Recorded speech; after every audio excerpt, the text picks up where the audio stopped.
Well, greetings to all my investment clients. My name is Walter Measers, your wealth advisor, CPA, tax advisor. Today is June 27th, Friday. Our weekly stock market recap. Today the market kind of was heading down, then it recovered. So we're going to go over kind of what the market did today. But as always, full disclosure, this video is intended exclusively for my investment clients. Anyone else watching the video, this is not intended as investment advice or solicitation to buy or sell any securities. And again, at your leisure, please read the full disclosure statement. You can stop the video, read it, and then again, if you want more detailed information about myself and Trinity Wealth Solutions, you can go right here to brokercheck.finerity.org. Okay, so that we got that out of the way, unfortunately I have to do this every time I record a video because I'm not sure who else will be watching it, so we have to read the disclosure statement. So let's go into kind of what did the market do today. As we can see, if we look at, let's look at 1 day. Just quick reminder to my clients, we still have exposure to the stock market, about 30%, QQQ and SPY, and the rest, 70% is sitting in BIL short-term treasuries. So as we can see on Friday, the market kind of started kind of flat, didn't do a whole lot, and then started to drift down. And what caused this? Again, it was market went down on news.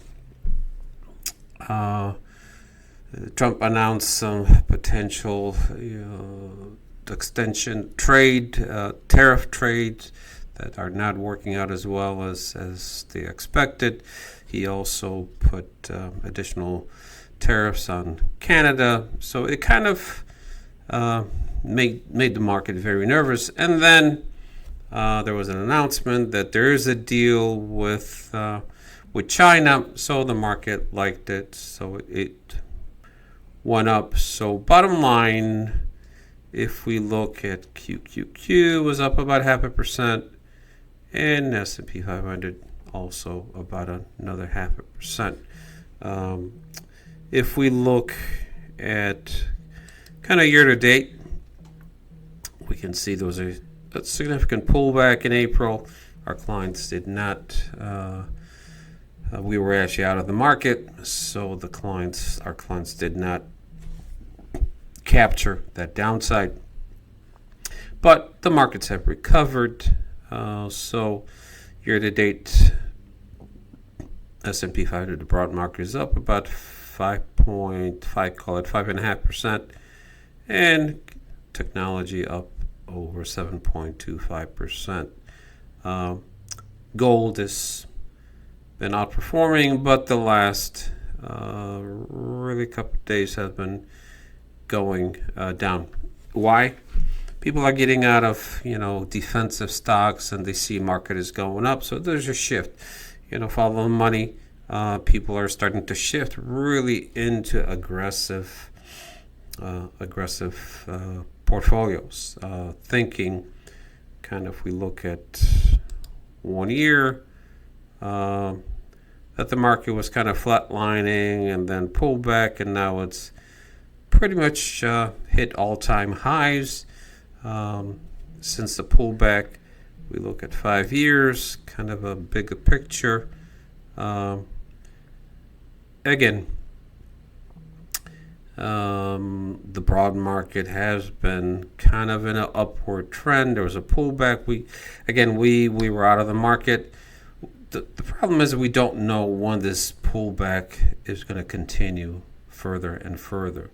All I can say is we're getting to that point where the markets just can't continue to go up and up without some kind of major reset. Last week I talked about PE ratios. They're extremely high. historically way higher. So the market is overpriced. Now, can the market continue going up another 5-6%? Yeah, anything's possible. But just remember, the higher we go, the greater the risk of a reset. I just did a quick calculation. I don't have it on the screen. But for the last really 2-3 years, the market has been averaging over 20%. That's not the historical norm. And I think people are getting caught up in this trap that's what they expect. Hey, I should be getting an annualized forever a 20% rate of return. That's not going to happen. There has to be a reset back to the norm. Over the last 30, 40, 50 years, the market has returned on average about 10%. So if investors are expecting going forward an annualized 20% rate of return, that's just can't be achieved. That's impossible unless something fundamentally changed, in the economy and the stock market. But unfortunately, that is not the case.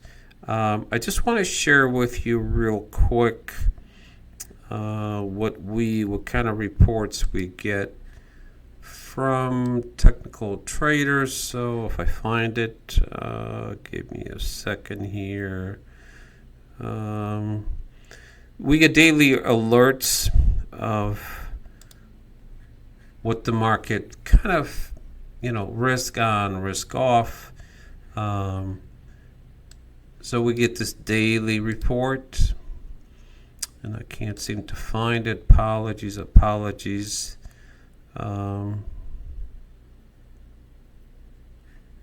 Anyway, I can't find it. Sorry about that. But we get daily alerts, and it's a chart of kind of risk on, risk off sectors. So right now, the research company that we get information from on a daily basis, sometimes twice a day, it's trending. In other words, risk on, meaning, hey, the trend line for the stock market is continuing up, but with caution. Could the markets continue to go up for another 1, 2, 3, 4 months? Yeah, anything's possible. So the good news is we follow pricing, meaning the research we get, they're following the market. Right now, there's a huge disconnect between the stock market and the real economy, or the fundamentals of the economy. And that's what I want to really cover today a little further. But also, I do want to. I found it. Sorry. This is what we get from technical traders on a daily basis. And there's a whole slew. I mean, the top ones, typically we will use SPY, QQQ. We get alerts, kind of what they're thinking. This is more of a proactive trading. They call it BAN. Best asset class now. We don't use that strategy. That's just too aggressive, too volatile. But it's telling us right now that, S&P 500 broad market technology is, meaning it's kind of bullish short term, and the risk is on, meaning it's a good time to be in the market. For how long? I really couldn't tell you. But I want to kind of go back to the fundamentals. What I always preach to my clients is the impact of losses. Remember I showed you the market in April. If you look at S&P 500 was in correction about 10%, and technology almost 20%. So if we look at right here, if you lost 10%, you got to get an 11% rate of return. If you lose 20%, that's a 25% rate of return. You have to get back to your high point. Now, in April, remember, our clients lost about 1.5%.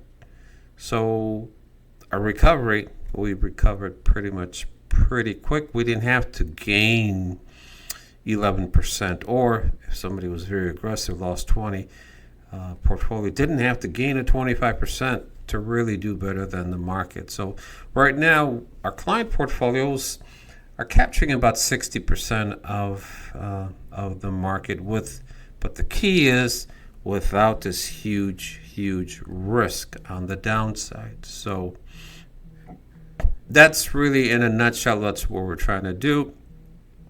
And again, if you look at the chart right here, if you lose 30%, you need to get a 43% tax rate of return. 40, 67, and then 50, you get 100%. If you lose 60, guess what? You got to get 150% rate of return.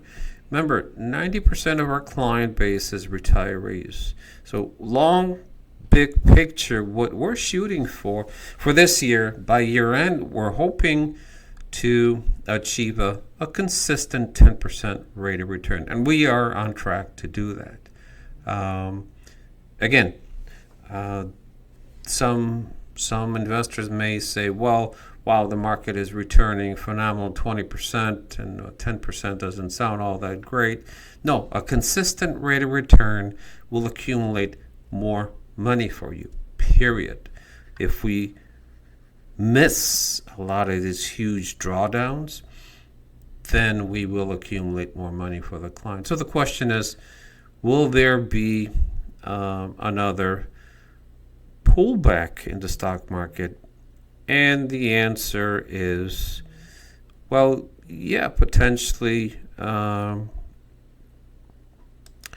it's coming.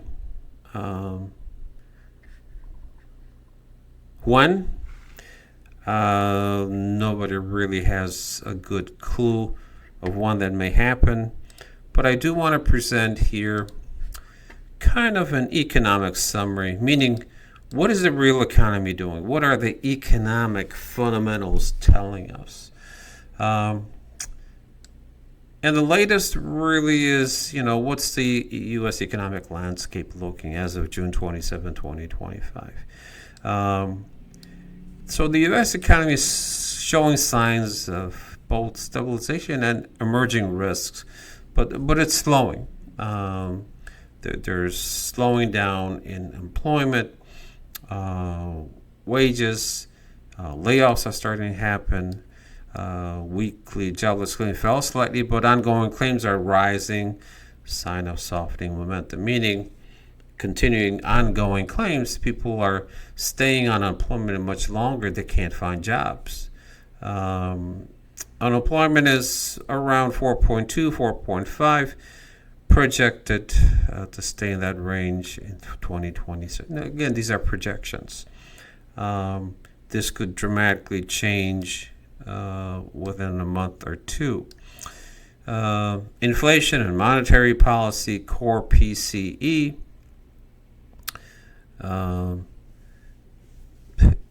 meaning how much are consumers spending, which is a huge economic indicator which direction the economy and eventually will affect the stock market. So it's 1.7 annualized over recent month. Overall inflation trending down, but remains above the 2% target. Again, the Federal Reserve is kind of holding steady, but there's prediction that they're going to probably cut rates twice in 2025. It may happen more. Here's the big, consumer sentiment and spending. That's been sentiment rose in June, but in May it fell drastically. So still well below December 2024 levels. What does that mean? Consumers are getting anxious and concerned about the economy, that they're going to lose. That eventually emotionally impacts their spending. They're going to pull back on spending. So real disposable income and consumer spending fell in May by 0.7 and 0.3 respectively. What does that mean? Consumers starting to worry and saying, hey, you know what? I don't know if we want to go on that vacation. Discretionary spending. Home sales are really falling off the cliff. Homes are not selling the way they were 2-3 years ago. In my neighborhood, there's two homes for sale, and they've been standing there for pretty much 2, 3, 4, 5 weeks, a month. And I don't see a whole lot of traffic, people coming to take a look at the house. And again, it's the problem is homes are really overpriced. Consumer purchasing power has not kept up with home prices going up.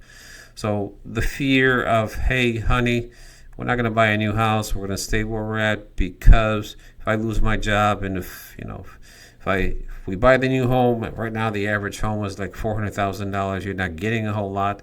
Your interest rates, your payments are going to go up. Interest rate is going to be much higher. Property taxes, just everything is going to increase. So the real estate market is really starting to slow and cool off, especially in hot areas like Florida. Really, home prices are tanking. Homes are just not selling. Financial markets now, Treasury yields have drifted a little lower.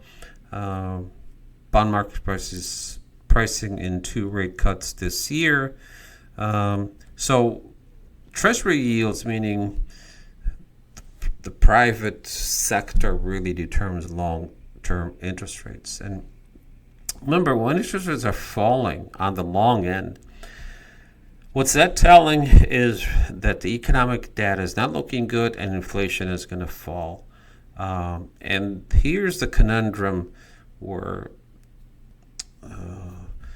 Jay Powell, Federal Reserve, they're saying, well, we're really still concerned about inflation because trade wars and on and on. But again, I keep saying inflation is always a monetary issue, meaning there's too much money chasing too few goods. We're not in that position. We're actually the other way around. There's probably too many goods and services and not enough money. What does that mean? Prices are going to be stabilizing and probably dropping. So with the economic data, again, there's a disconnect between what the fundamentals of the economy are saying and what the stock market is thinking. Remember, the stock market is nothing but a supply and demand, almost like a casino. When people feel that, oh my God, yeah, there was a pullback in April, but look, it came back, and now this FOMO is starting to kick in. People think, oh, fear of missing out. I need to get back into the market. So the price of shares is going to go up. If money's flowing in, it's going to drive pricing up. And there's rotation. People are starting to rotate out of gold or defensive and going into very, very aggressive investments. And unfortunately, that doesn't end well for many investors because at some point, as I mentioned, the higher the market goes, the greater the probability there has to be a reset. So in conclusion, the economic data showing that the economy is slowing. News-driven tariff news drives the short-term stock market up and down. Fundamentally, economically, nothing's changing, but news drives short-term ups and downs of the market. So here's a chart I want to show you. I get to it. So core PCE. Well, let's define what PCE is. Let me get back to here.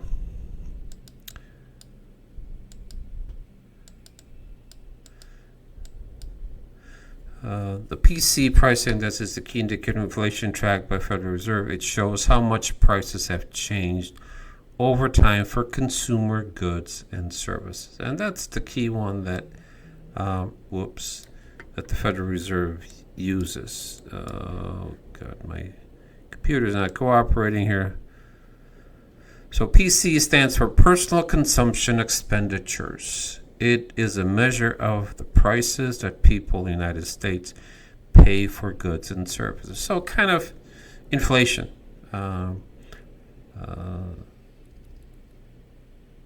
CPI, or this is PCE, so personal consumption expenditure, which is kind of a better measure, broader, and this is the preferred index of the Federal Reserve to see what the PCE is doing. So let's take a look at a chart.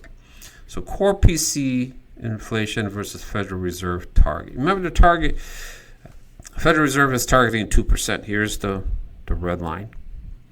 As we saw, PCE or inflation because of COVID.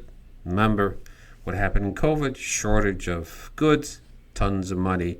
So